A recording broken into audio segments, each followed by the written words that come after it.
नमस्कार मित्रों, इल्विन क्लासेस के यूट्यूब प्लेटफॉर्म पे आपका बहुत बहुत स्वागत है। मेरा नाम विवेक है।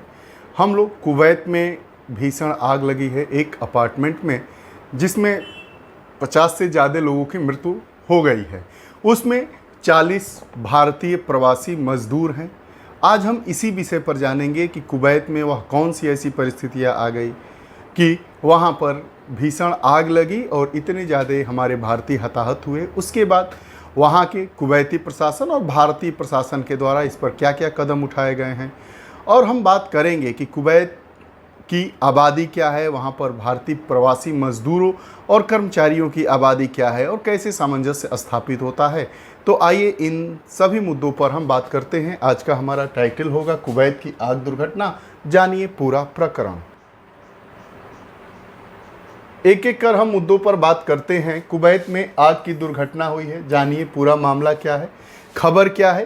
चर्चा के पक्ष में हम खबर के बारे में जानेंगे। उसके बाद जानेंगे कि कुवैत एवं भारत सरकार की क्या क्या उस पर प्रतिक्रिया आई है। कुवैत में भारतीय नागरिकों की क्या स्थिति है, उसके बारे में भी हम बात करेंगे। और अरब देशों में प्रवासियों की क्या समस्याएं हैं, इसके बारे में बात करेंगे। अरब देशों में प्रवासियों की क्या समस्याएं हैं, कैसे रहते हैं, उनका वीज़ा क्यों रोक लिया जाता है, उनके पासपोर्ट को क्यों उनके मालिकों के द्वारा रख लिया जाता है, कितने कितने महीनों बाद उनको वेतन मिलता है। ये ढेर सारी समस्याएं हैं जो प्रवासी मजदूरों और कर्मचारियों को जो अरब कंट्रीज़ हैं उसमें देखने को मिलता है। तो आइए खबर पर नज़र डालते हैं। तो खबर यह है कि कुवैत सिटी के पास एक अपार्टमेंट है, 6 मंजिला अपार्टमेंट है। ये 6 मंजिला अपार्टमेंट है, उसमें आग लगी है। घटना में कम से कम 49 लोगों की मौत हो गई है, जिनमें लगभग 40 भारतीय हैं। ये इस घटना में 50 लोगों के आसपास लोग मृत्यु हुई है, जिसमें 40 से ज़्यादा भारतीय हैं। उसके बाद यह घटना कुवैत शहर के दक्षिण में मंगफ क्षेत्र है, जो एक मंगफ क्षेत्र है। कुवैत जो शहर है उसके दक्षिण में मंगफ शहर क्षेत्र है, वहीं पर यह 6 मंजिला अपार्टमेंट था। 6ठे मंजिला में आग लगी है और 50 से ज़्यादा लोगों की मृत्यु हो गई है, उसमें 40 हमारे इंडियन हैं। अब मीडिया रिपोर्ट्स के हवाले से यह खबर मिली है कि यह 6 मंजिला इमारत में आग लगी, उसमें 200 से ज़्यादा कर्मचारी मौजूद हैं। यह पूरी जो 6 मंजिला बिल्डिंग थी उसमें टोटल 200 कर्मचारी मौजूद थे। उसमें 50 लोगों की मृत्यु हो गई है, आग लगी है उसमें, और 40 उसमें से भारतीय हैं। अब जो मृत्यु हुई है उसमें सर्वाधिक केरल तमिलनाडु से हैं। केरल और तमिलनाडु और उत्तर भारत जो नॉर्थ इंडिया का रीजन है उसके विभिन्न क्षेत्रों से आने वाले जो प्रवासी भारतीय मजदूर है वो वहाँ कुवैत में गए थे, काम कर रहे थे, उनकी मृत्यु हुई है। अब विदेश मंत्रालय क्या कहा है, मृतकों के अतिरिक्त 50 लोग घायल हैं। वहाँ पर विदेश मंत्रालय ने जो बातें बताई है वह बताया गया है कि वहाँ पर जो मृतक हैं, मृतक 50 से ज़्यादा लोग हैं, इसके अलावा 50 लोग घायल हैं जो अस्पताल में भर्ती हैं। भगवान इन 50 लोगों को बचा ले। अब कुवैत एवं भारत सरकार की क्या प्रतिक्रिया आई है। कुवैती प्रशासन के द्वारा कार्रवाई की जा रही है। जो अपार्टमेंट है वहाँ पर जो कंपनी चलाई जा रही है, जो मजदूर हैं उन पर कुवैत प्रशासन के द्वारा वहाँ उस पर कार्रवाई की जा रही है। कई वरिष्ठ अधिकारियों को वहाँ पर निलंबित कर दिया गया है। साथ ही मामले की जाँच करने और अपराधी लोगों के खिलाफ कार्रवाई करने का आदेश दिया गया है। कुवैत प्रशासन के द्वारा भी कार्रवाई की गई है। वहाँ के जो अधिकारी थे उनको निलंबित कर दिया गया है। जो हत्या के आरोपी है उन पर कड़ी कार्रवाई की जाएगी, ऐसा वहाँ का प्रशासन कह रहा है। भारत सरकार की इस पर क्या प्रतिक्रिया आई है, तो प्रधानमंत्री द्वारा दुर्घटना को लेकर दुख जाहिर किया गया। ये तो दुख जाहिर करने का सिलसिला लगा ही रहता है। कुवैत में भारतीय दूतावास स्थिति पर बारीकी से नज़र रखी है। जो कुवैत में भारत का दूतावास है वह इस दुर्घटना पर बारीकी से नज़र रखे हुआ है और पल पल की जानकारी को साझा कर रहा है। प्रभावितों की सहायता के लिए अधिकारियों की नियुक्ति की गई है। जो लोग प्रभावित हुए हैं उनकी कैसे सहायता की जाए, कैसे मदद की जाए, इसके लिए भारतीय जो दूतावास है कुवैत में जो स्थित है उन्होंने अधिकारियों की नियुक्ति कर दी है। साथ ही साथ विदेश राज्य मंत्री जो हैं कीर्तिवर्धन सिंह, वह कुवैत के लिए रवाना हो गए हैं। कुवैत के लिए इसलिए रवाना हो गए हैं कि कितनी जो अस्पताल में जो लोग भर्ती हैं, 50 से ज़्यादा लोग घायल, उनमें जो भारतीय हैं उन लोगों को किस प्रकार से मदद की जाए ताकि उनकी जान बच जाए और उनका परिवार खुशीपूर्वक रह सके।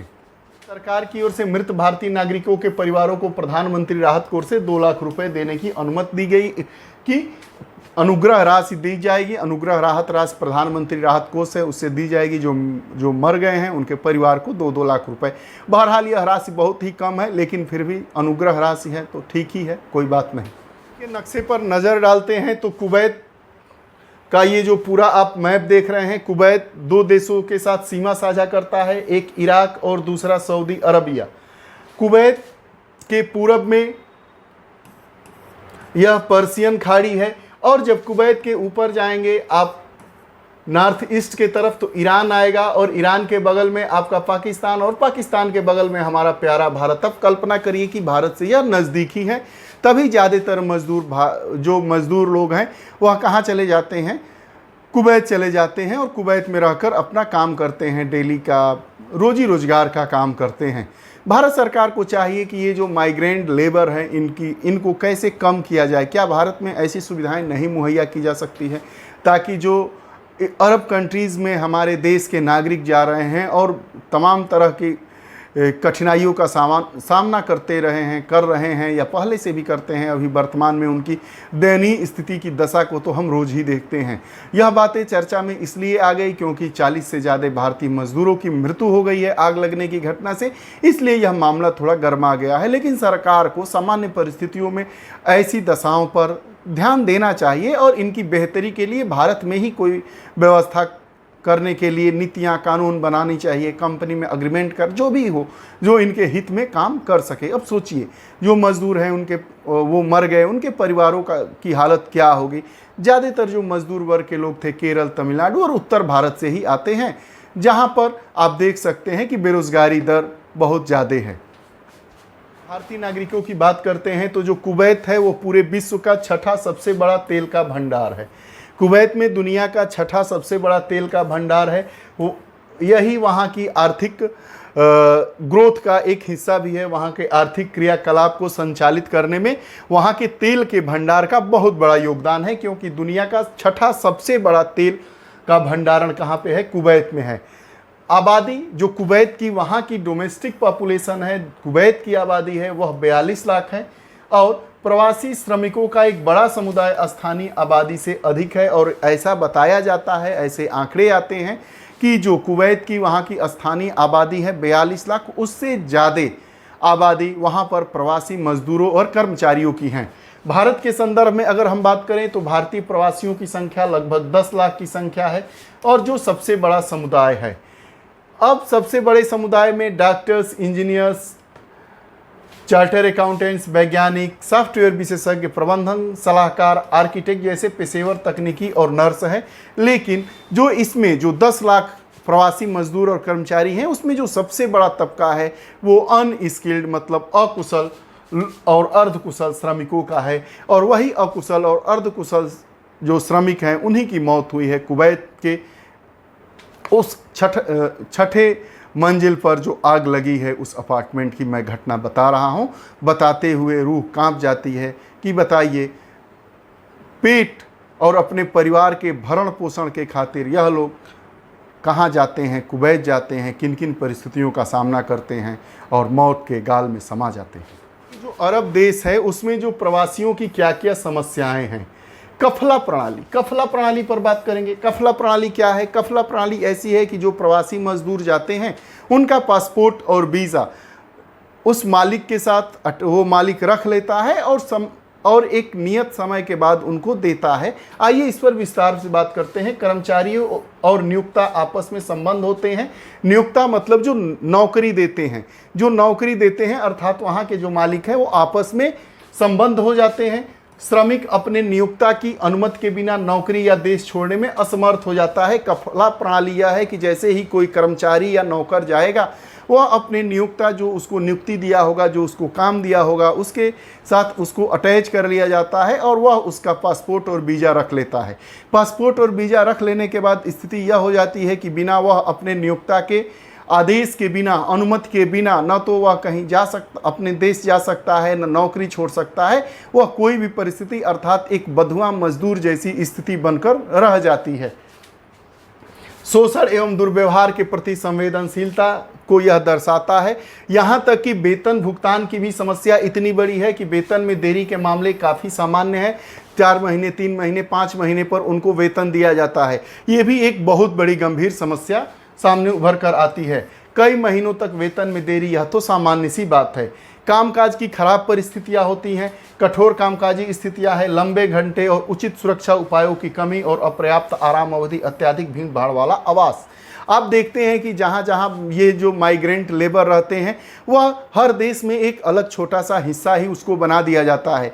चाहे आप यूएई की बात करें, कुवैत की बात करें या अमेरिका की बात करें, कनाडा की बात करें, जितने भी नेबरिंग स्टेट हैं जो कंट्रीज़ ऐसी हैं जहाँ पर भारतीय प्रवासी मजदूर जाते हैं या और देशों के मजदूर जाते हैं, वहाँ ऐसा नहीं है कि पास एरिया में उनके लिए बहुमंजिला इमारतें हैं और उसमें काम करने के बाद जाकर आराम करें।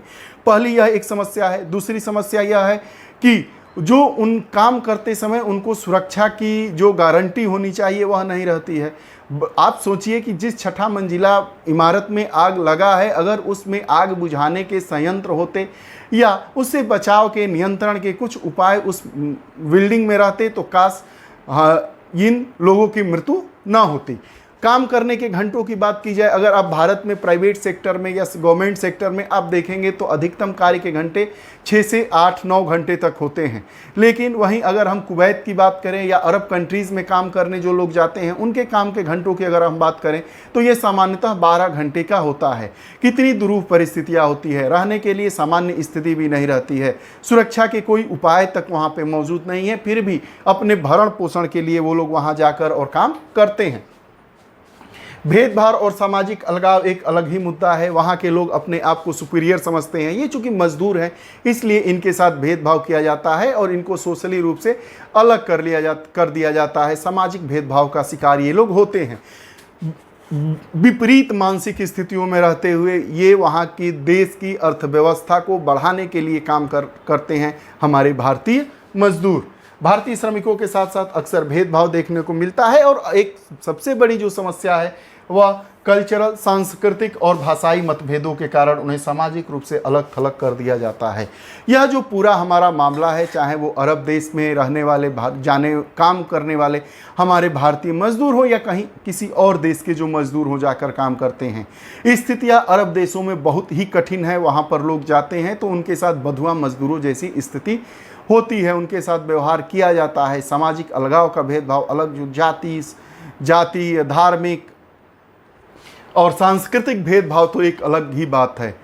जो वहाँ पर कफला प्रणाली अपना दी जाती है, जिसमें जो नियोक्ता के साथ उस कर्मचारी को बंधक के रूप में बना दिया जाता है और नियोक्ता के अनुमति के बिना वह कहीं नहीं जा सकता है, अपने देश भी नहीं वह जा सकता है।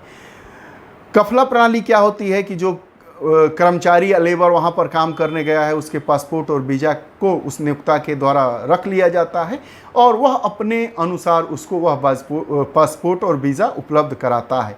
वेतन तो कई महीनों पर मिलना, वेतन में देरी, यह तो एक वहाँ पर सामान्य सी बात है। सोचिए वैसी भारत में कौन सी परिस्थितियाँ हैं? क्या भारत सरकार आज भी इन परिस्थितियों का सामना करने में विफल है? अगर विफल है तो क्यों, आपको सोचना चाहिए।